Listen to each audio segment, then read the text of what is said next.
I'm selling my stocks because the Democrats won. I'm selling before it gets bad. Dude, come on, man. Come on. It's being silly. Now, markets, I think, are down today. Oddly, 10-year treasury is way up. I thought government spending. My man Steve just asked me, do I think COVID spending is because what caused the high inflation? I said, no. A little bit on the perimeter, sure. Supply chains, massive immigration, that's what caused inflation, without question.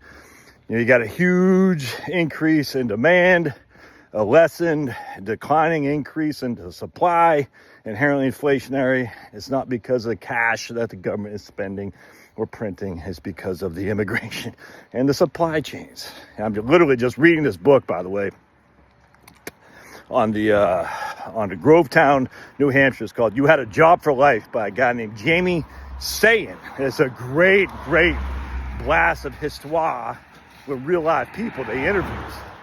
And there's a mill town in northern New Hampshire, right on the corner of Maine, or the line of Maine, whatever, the freaking border of Maine. Anyway, and it's interesting. So the mill town was able to survive the Great Depression. The mill was able to survive the Great Depression, is able to survive, the wars, the whole thing. It could not survive, essentially, the massive increase in the price of oil that happened because of the OPEC and then the Iranian Revolution. Couldn't survive that. I mean, it still stayed in business, but its days were numbered. And that had nothing to do with government spending. It just did not. So we can... It's kind of like tariffs. I'm on the losing end of this because it's just insane. But tariffs cause inflation. It's just not true. It's so not true. If anything, it causes deflation. It certainly doesn't cause inflation. But don't you know? That's crazy. Anyway, I'll go to my grave saying I also thought tariffs cause inflation. And then I read history. I said, that didn't cause inflation. Okay. And so we got Republicans now wanting Trump to get rid of his tariffs because inflation is what's causing young people to avoid Trump. Anyway, the point being is Mondani, whatever that guy's name is, Spanberger from Virginia, and I can't remember the stupid chick from, West Point? No, she was from New Jersey, and she was a Naval Academy graduate. Dude, all these people audition, man. Come on. I mean, I don't know about every single one of them, but come on, man. But, I mean, we have evidence of AOC auditioning for her role as this rabble-rouser. You think Mondani just showed up on the scene one day and said, here I am, boys? Come on, man. He didn't. He auditioned. He's a way to keep the rabble-rousers from rabble-rousing. Because the Democrats are angry. They voted 55-45 for a guy who said he wanted to put something in the heads of little kids, if you know what I'm saying. They don't care. They supported Charlie Kirk, whatnot.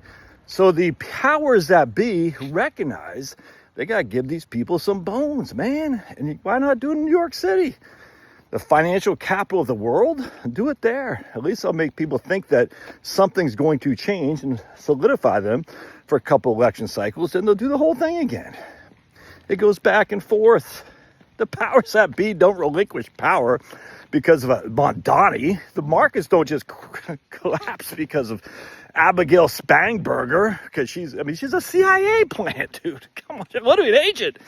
The chick up in Michigan, another CIA agent, and Republicans have them too. Now Republicans probably don't have as many CIA agents as we did previously. Now we just got Navy SEALs and whatnot. I'm telling you, dude, I'm over all these. I'm a Navy SEAL. Vote for me. I'm like, dude, I don't give two craps. Oh, you're weak, Scanlon. Yeah, I am weak. I just because you're a Navy SEAL, I see, because I'm on these Republican email lists and vote for this guy, Navy SEAL. Vote for that guy, Navy SEAL. I'm like, oh, I don't want to vote for Army Rangers, Navy SEALs. Why not just vote for good old-fashioned infantrymen? A slug. You know what I'm saying? And then we got Republicans putting out these soy boys on their own, going to speak on behalf of the working class young people. It's so freaking stupid. It's not like the Republican Party is any better. So the point being is the powers that be don't surrender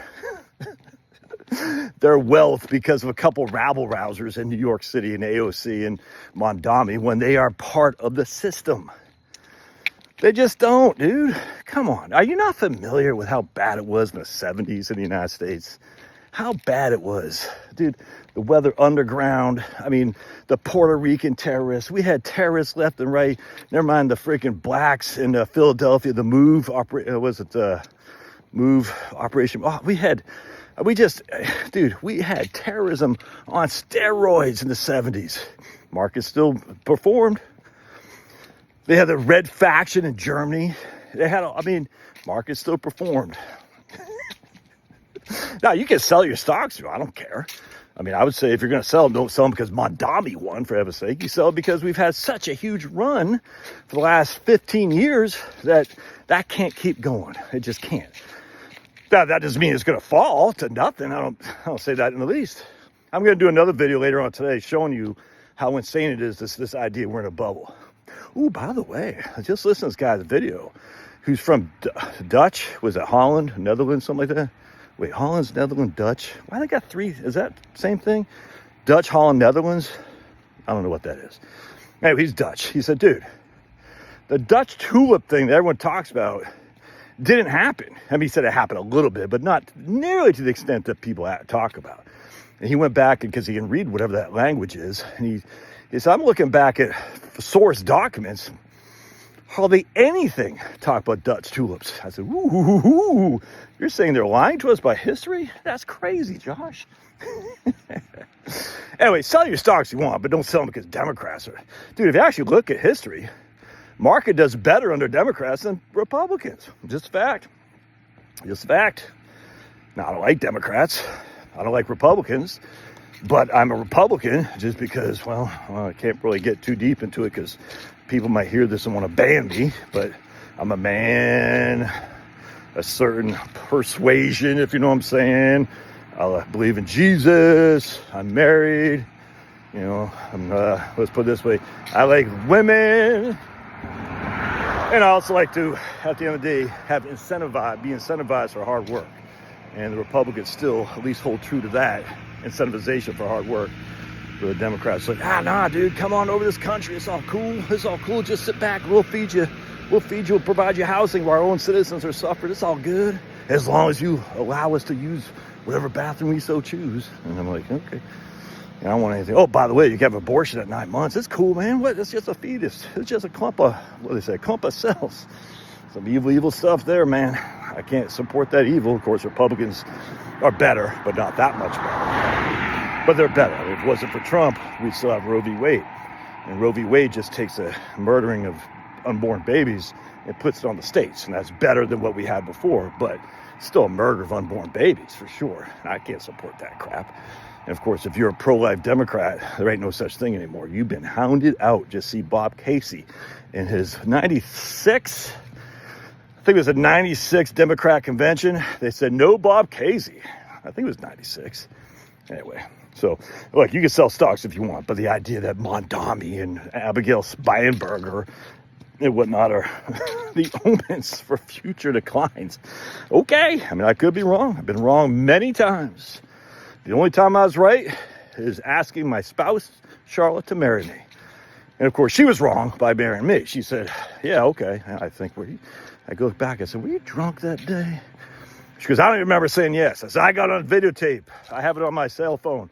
We didn't have cell phones back then. She says, I said, ooh, yeah. I got it on tape recorder. No, you didn't. I said, how do you know? She goes, prove you have it on tape recorder. I said, prove I don't. She can't prove I don't, so she can't get out of this marriage. Good for me, not for her. All right, God bless. We'll see you.